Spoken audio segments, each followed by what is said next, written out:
হায়দ্রাবাদের বিরুদ্ধে Cameron green কি বোলিং করতে চলেছে? এখন সব থেকে বড় প্রশ্ন কিন্তু এটাই। বিতর্ক কিন্তু থামার নাম নেই। অভিষেক নায়ার এদিন বলল ক্যামেরন গ্রিনকে কেকেআর কিন্তু অলরাউন্ডার হিসেবেই কিনেছিল।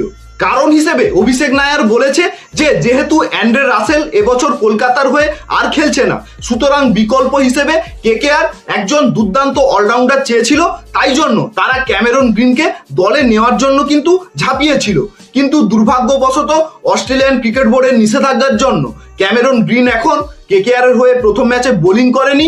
হায়দ্রাবাদের বিরুদ্ধে ক্যামেরন গ্রিন বোলিং করবে কিনা সেই নিয়ে একটা ধোঁয়াশা তৈরি হয়েছে। একেই কলকাতার বোলিং এর এই চরম দুর্দশাগ্রস্ত অবস্থা, তার উপরে ক্যামেরন গ্রিন যদি ম্যাচের পর ম্যাচ বোলিং না করতে পারে, সেটা কলকাতার জন্য একটা চরম নেগেটিভ পয়েন্ট হতে চলেছে এবং ম্যাচে এর ফলাফল কলকাতাকে ভুগতে হতে পারে। গ্রিনের কি বোলিং করা